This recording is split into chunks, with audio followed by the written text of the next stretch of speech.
Polijana ao anatin'izay sehatra politika izay antsika Adilahy politika io no andraisan'ny solotenan'ny vahoaka madinika sy ireo antsoina hoe ambany tanàna eto Antananarivo ny disadisa politika misy eo amin'ny sampanao politika amin'izao fotoana izao eo anatrehan'izay miantso ny mpanao politika rehetra hifanatona izy ireo indrindra fa ny filoha tetezamita teo aloha sy ny filoham-pirenena ankehitriny.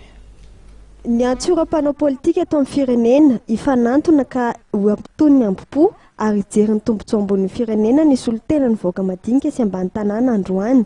Ho azy ireo taoriny ny fahatanterahany fifidiana filoham-pirenena sy solombavam-bahoaka ary ny fanendrina ny praiministra vaovao tsy tokony ho varena amin'ny Adilahy politika isika fa ny fampandrosoana Madagasikara ny tokony masona.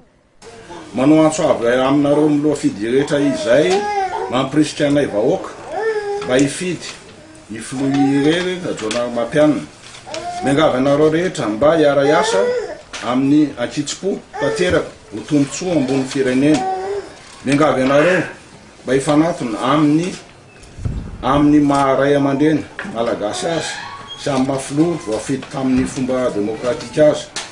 Tsy vahaolana ny fizirizirina ampandefero ny ampo mitodika aminareo andriamatoa andro rajoelina filohan'ny tetezamita teo aloha sy andriamatoa era zona mampianina filoha voafidim-bahoaka.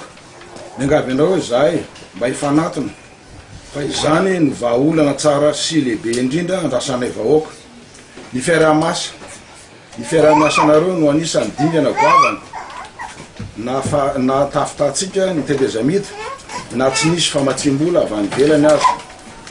Nampatsihivy ny reto solotenan'ny vahoaka madinika sy ambany tanàna eto Antananarivo reto fa ny fiainona sy ny fanatanterahana izao dia tafiditra ao anatin'ny fanatanterahana ny tokony omeny olo-bafity nandritra fampelezan-kevitra natao dia mitondra fanantenana sy hery vaovao hanatsarana fiainan'izy ireo.